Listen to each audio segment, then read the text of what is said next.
ജ്ഞാനം അജ്ഞാനം, ധർമ്മം അധർമ്മം എന്നിവയെ വേർതിരിച്ചറിഞ്ഞ് ഉള്ളിലെ ശിവനെ ഉണർത്തി നിത്യമായ ഉണർവിനെ പുൽകാനുള്ള ആഹ്വാനമാണ് ശിവരാത്രിയെന്ന് സദ്ഗുരു ശ്രീ മാതാ അമൃതാനന്ദമയി ദേവി. പരമജ്ഞാനത്തിന്റെയും അതിനായുള്ള സാധനയുടെയും തപസ്സിന്റെയും സന്ദേശമാണ് ശിവരാത്രി പകർന്നു നൽകുന്നത്. സമൂഹാരാധനയിലൂടെ അന്തരീക്ഷം ശുദ്ധീകരിക്കുക എന്നാണ് ശിവരാത്രി പോലുള്ള ഉത്സവങ്ങളുടെ ഉദ്ദേശം. ശിവാരാധനയിലൂടെ ജീവിതത്തിലെ പ്രശ്നങ്ങൾ പരിഹരിച്ച് ശാന്തി നിറയുന്നു. ശിവരാത്രി നാളിൽ ഉറക്കമൊഴിയുന്നതിലൂടെ ജീവിതത്തിലെ അന്ധകാരത്തെയും അജ്ഞാനത്തെയും മറികടന്ന് മനോജയം നേടാനാകുമെന്നും അമ്മ പറഞ്ഞു. സനാതനത്തിലെ ഉത്സവാഘോഷങ്ങളിൽ അതിപ്രധാനമാണ് മഹാശിവരാത്രി.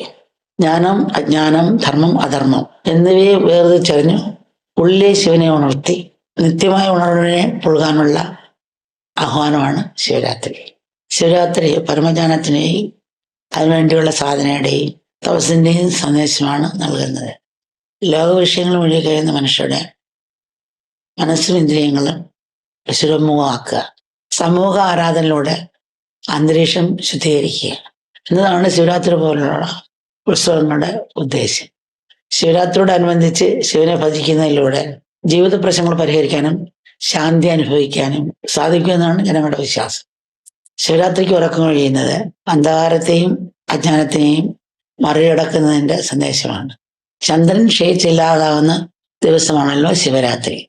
ചന്ദ്രൻ മനസ്സിന്റെ പ്രതീകമാണ്. രാഗദ്വേഷങ്ങളെയും ഇഷ്ടാനിഷ്ടങ്ങളെയും നമ്മൾ അതിക്രമിക്കുമ്പോൾ മനസ്സിന്റെ ബന്ധനങ്ങളെ നമ്മൾ അതിക്രമിക്കുകയും മനസ്സില്ലാത്തതിന് തുല്യമായി തീരുകയും ചെയ്യും. ഇതിനെ തന്നെയാണ് മനോനാശം അല്ലെങ്കിൽ മനോജയം എന്ന് പറയുന്നത്. അമാവാസ്യ പോലെ മനസ്സ് ദുർബലമാകുന്ന സന്ദർഭങ്ങളിൽ ഈശ്വര പൂജ കൊണ്ടും വ്രത തപസ് കൊണ്ടും അതിനെ ശക്തമാക്കണമെന്ന സന്ദേശം ശിവരാത്രി വ്രതത്തിനുണ്ട്.